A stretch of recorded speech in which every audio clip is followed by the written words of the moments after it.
experienced chest pains during the initial acclimatization climb. There was a condition it's called costochondritis, which is actually an inflammation of my sternum bone and my rib bone, which is around this area. So what happens is at high altitude, you tend to breathe harder. Whatever you do, you exert a lot. So whenever I exert, even when I laugh, which is quite often, and I breathe very hard, even when I cough, at night when I sleep, I feel the pain. So I did visit the clinic at the Everest base camp, which is a clinic that is staffed by volunteer doctors, and they actually prescribed me some medication. But I think it's difficult for conditions like this to recover at high altitudes. Even a normal cut or a normal bruise will take a long time to recover. So I did try to, I went down further to Feriche to try and rest, because Feriche is a lower place, so it has more oxygen. But when I trekked up again, I experienced the pain again. So on the final summit push, with discussion with Kim Boon, because I was still experiencing pain even when I walked around the base camp, and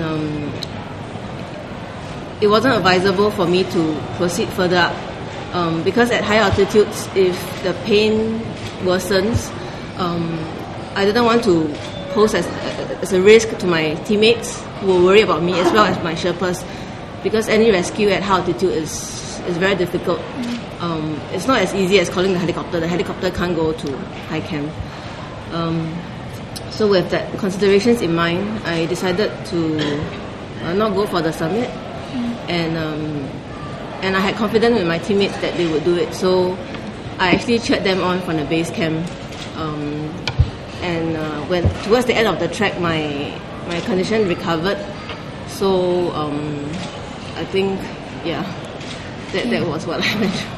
I'd like to add that the team fully supported Yihui's decision, and also that we think that she made a very selfless decision, that she didn't want to put the team at risk, in case that she might get into a rescue situation. So we think that she really made a very selfless decision not to go up. And in fact, I think she had the most number of summits, because when we all reached the summit, we all called her on the radio, and we're like, Yihui, this is for you. So actually she had 5 summits.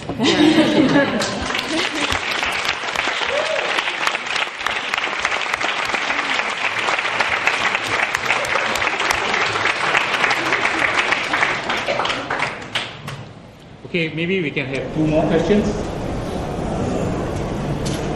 So what was your particular, for each of you, what was the experience that you had, or the memorable thing that you had during the period that you're there?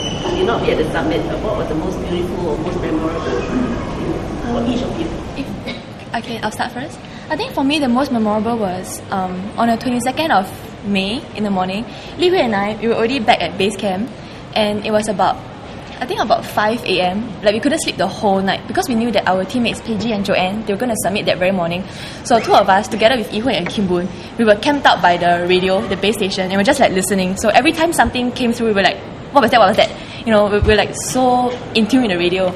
And finally, when Joanne called in and then Paige called in, we were so ecstatic. We were banging pots. We were literally banging pots and pans outside the tent. And then 2 of us, we hugged each other, and then we cried. I mean, it was this great joy, to know that our teammates have made it as well. It was fantastic. That was really a highlight of the trip for me. Any more comments? Anyone?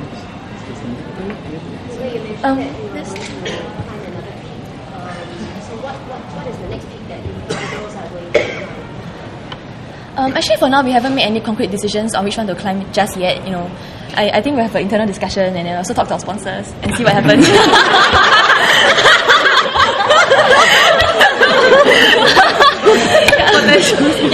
But for now, our direction will be very much focused on carrying on through with our public program. The Climb Your Own Everest talks. We'll probably stay put for this year. Yeah, probably stay put for this year. Okay, any more questions? If not, thank you very much for coming. We have prepared some food and drinks behind. Please feel free to help yourself. Thank you very much.